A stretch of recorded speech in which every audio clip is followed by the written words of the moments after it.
ജാതി ജാതിയെക്കുറിച്ച് ഞാൻ പ്രത്യേകിച്ച് പറയേണ്ട കാര്യമില്ല എന്നാണ് എനിക്ക് തോന്നുന്നത്. ജാതി എന്ന് വെച്ച് കഴിഞ്ഞാൽ ജാതിയല്ല, ജാതി. എനിക്ക് തീരെ താല്പര്യമില്ലാത്തൊരു സബ്ജക്റ്റാണ് ജാതി എന്ന് പറയുന്നത്. ഞാനങ്ങനെ ജാതിയുടെ പ്രൗഢിയൊന്നും കാണിക്കാറില്ലാത്ത ഒരാളാണ്. പക്ഷെ അന്നേരം ചില ആളുകളുമായി നടന്ന ചില സൗഹൃദപരമായ ഡിബേറ്റുകളൊക്കെ വെച്ച് നോക്കുമ്പോൾ എനിക്കെതിരെയുള്ള ആരോപണം, അല്ലെങ്കിൽ എൻ്റെ വാദങ്ങൾക്കെതിരെയുള്ള ആരോപണം സംഗ്രഹിച്ചാൽ അത് പലരും അഭിപ്രായപ്പെട്ടത് ജാതിയുടെ പ്രിവിലേജ് അനുഭവിക്കുന്ന ആളുകൾക്ക് ജാതി മൂലം ബുദ്ധിമുട്ട് അനുഭവിക്കുന്ന ആളുകളുടെ ആ ഒരവസ്ഥ ഇല്ലാത്തതിനാൽ അത് മനസ്സിലാവില്ല എന്നുള്ളതാണ്. അപ്പം അത് അങ്ങനെയൊരു വാദം ഒരാൾ ഉന്നയിച്ചു കഴിഞ്ഞാൽ, ജാതി മൂലം എനിക്ക് ബുദ്ധിമുട്ടുണ്ടാകുന്നുണ്ട് എന്നൊരാൾ എന്നോട് പറഞ്ഞാൽ, എൻ്റെ ജാതി കാരണമാണ് എനിക്ക് ബുദ്ധിമുട്ട് ഉണ്ടാകാതിരിക്കുന്നത് എന്ന് എന്നോട് എന്നെക്കുറിച്ച് പറഞ്ഞാൽ, അപ്പോൾ ഞാൻ എന്താണ് പറയുക? ജാതി മൂലം ബുദ്ധിമുട്ട് അനുഭവിക്കുന്ന ആളുകളുടെ ബുദ്ധിമുട്ട് അത് ആ ബുദ്ധിമുട്ട് അനുഭവിച്ചവർക്കേ ഉള്ളൂ മനസ്സിലാകത്തുള്ളൂ എന്നുള്ള ഒരു അറിവിലാണ് ഞാനിപ്പോൾ എത്തി നിൽക്കുന്നത്. അതിനെ പൂർണ്ണമായും ശരിവയ്ക്കുവാൻ തന്നെയാണ് എൻ്റെ താല്പര്യം. അതങ്ങനെ തന്നെയാണ് എന്നുള്ളത് നിങ്ങൾക്ക് ഇപ്പോൾ കേൾക്കുമ്പോൾ തോന്നുന്നുണ്ടാവാം. അപ്പോൾ എനിക്ക് താല്പര്യമില്ലാത്തൊരു സബ്ജക്റ്റാണ് ജാതി. എങ്കിലും ഒരു കാര്യം എല്ലാവരുമായിട്ട് കൺവേ ചെയ്യണം എന്ന് ഞാൻ ആഗ്രഹിക്കുകയാണ്. അതായത്, ഞാൻ ഭാവിയിൽ സിനിമ ചെയ്യാനിരിക്കുന്ന ആളാണ്. സ്വന്തമായി സംവിധാനം ചെയ്ത് പ്രധാന വേഷം അഭിനയിച്ച് തിരക്കഥ തയ്യാറാക്കി അങ്ങനെ ഒരു സിനിമകൾ മുന്നോട്ട് ചെയ്യുവാൻ ആഗ്രഹിക്കുന്ന ആളാണ്. ആ സ്ഥിതിക്ക് സമൂഹത്തിൻ്റെ എന്താ പറയണേ, മനുഷ്യരുടെ ഫ്യൂച്ചർ,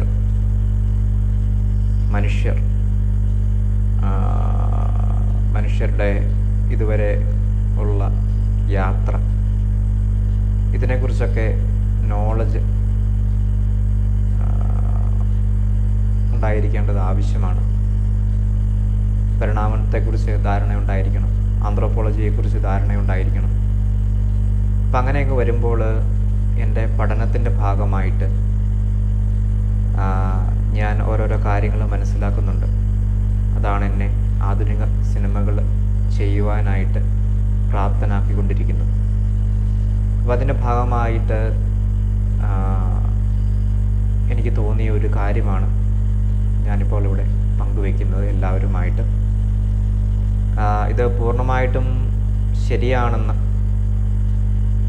അതിൻ്റെ എല്ലാ അർത്ഥത്തിലും ഞാൻ അങ്ങോട്ട് സമർത്ഥിക്കുന്നൊന്നുമില്ല. എങ്കിലും ഒരാശയം ഞാൻ മുന്നോട്ട് വയ്ക്കുകയാണ്. അതായത്, ജാതി ചോദിക്കരുത്, ജാതി പറയരുത് എന്ന് പറയുന്നതിൻ്റെ കാര്യം, അല്ലെങ്കിൽ നമ്മൾ അതിനെ എങ്ങനെയാണ് കൈകാര്യം ചെയ്യേണ്ടത് എന്ന് വെച്ചാൽ, ജാതിയുടെ ഇമ്പോർട്ടൻസ്, ജാതിയെ തുടച്ചു നീക്കുക, ഇങ്ങനെ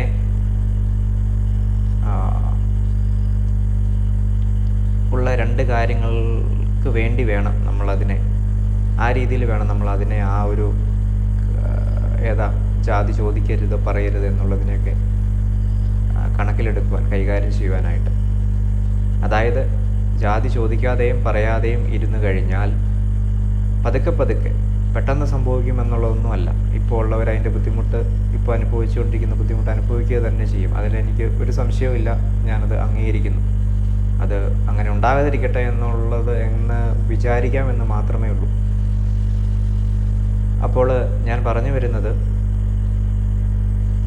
ഇനി മുന്നോട്ടുള്ള ആൾക്കാരെങ്കിലും ഇങ്ങനെ ജാതി എല്ലാവരും പറയാതെയും ചോദിക്കാതെയും ഇരുന്നാൽ മുന്നോട്ടുള്ള ആളുകൾ പതുക്കെ പതുക്കെ, ഇനി വരുന്ന തലമുറ പതുക്കെ പതുക്കെ ജാതിയുടെ ഇമ്പോർട്ടൻസ് വളരെ സ്ലോലി ആയിട്ടാണെങ്കിൽ പോലും മറക്കുകയും പുതിയ ആധുനിക ജീവിത നിലവാരത്തിൽ ജീവിക്കുകയും മുന്നോട്ട് പോവുകയും ചെയ്യും എന്നുള്ളതാണ്. ഇതൊരു പാലികേറാമല പോലെയുള്ള കാര്യമാണോ എന്ന് ചോദിച്ചാൽ ഞാനിപ്പോൾ ഈ പറയുന്നത് അതിൻ്റെ സൂക്ഷ്മ വശങ്ങളെക്കുറിച്ച് അറിയാവുന്നവർ തന്നെ അത് പറയേണ്ടതാണ്. പക്ഷെ എനിക്ക് ജനറലി ഞാനൊരു കഥ എഴുതുമ്പോൾ അല്ലെങ്കിൽ ഒരു തിരക്കഥ തയ്യാറാക്കുമ്പോൾ, ഒരു സിനിമയ്ക്കുള്ള ഒരു ആശയം രൂപീകരിക്കുമ്പോൾ നമുക്ക് എടുക്കാൻ പറ്റുന്ന ഒരു കാര്യമായിട്ട് എനിക്ക് തോന്നിയതുകൊണ്ട് ഞാനത് പങ്കുവയ്ക്കുന്നു. അതിനെ ഈ അർത്ഥത്തിൽ ഞാൻ പങ്കുവയ്ക്കുന്നു എന്നുള്ളതേ ഉള്ളൂ. അപ്പോൾ അതായത് ഇത്രയേ ഉള്ളൂ. ജാതി ചോദിക്കരുത്, പറയരുത് എന്ന് പറയുന്നത് പതുക്കെ പതുക്കെ ആണെങ്കിലും ഇനി വരുന്ന തലമുറ ജാതിയുടെ ഇമ്പോർട്ടൻസ് മനസ്സിലാക്കാതിരിക്കുവാനും ആധുനിക ജീവിതം മുന്നോട്ട് നയിക്കുവാനും വേണ്ടിയിട്ടാണ് എന്നുള്ളതാണ്. അപ്പോൾ ജാതി ചോദിക്കാതെയും പറയാതെ ഇരുന്ന് കഴിഞ്ഞാൽ വരുന്ന തലമുറ ഇത്തരം കാര്യങ്ങളൊക്കെ ചിന്തിക്കാതെയും അറിയാതെയും മനസ്സിലാക്കാതെയും ഒക്കെ അങ്ങനെ തലമുറകൾ കഴിയുന്തോറും ജാതി അപ്രത്യക്ഷമായി പോകും എന്നുള്ളതിൻ്റെ ഒരു തുടക്കമായിട്ട് വേണം നമ്മളതിനെ കാണാനായിട്ട്. അങ്ങനെ അതിനെ എടുക്കാൻ പറ്റത്തുള്ളൂ, അങ്ങനെ എടുത്ത് അതിനെ മുന്നോട്ട് പോകണം എന്നുള്ളതാണ്. പിന്നെ ഇത് ഞാനീ പറഞ്ഞ ഈ കാര്യം പൂർണ്ണമായിട്ടും ഇങ്ങനെയാണ് എന്നുള്ളതൊന്നും ഞാൻ ക്ലെയിം ചെയ്യുന്നില്ല. ഇതിൻ്റെ ഈ വിഷയത്തിൻ്റെ ജാതി എന്ന വിഷയത്തിൻ്റെ സൂക്ഷ്മ വശങ്ങൾ അറിയാവുന്നവർ ഇതിനെക്കുറിച്ച് കൂടുതൽ സംസാരിക്കട്ടെ. അല്ലെങ്കിൽ അത്തരം ആളുകൾ സംസാരിക്കുന്നതൊക്കെ നിങ്ങൾക്കറിയാമായിരിക്കും. എങ്കിലും ഈ ഒരു കാര്യം എല്ലാവരുടെയും അറിവിലേക്കായിട്ടല്ല, എല്ലാവരോടുമായിട്ട് ജസ്റ്റ് ഞാനൊന്ന് പറഞ്ഞു വയ്ക്കുന്നു. Thank you.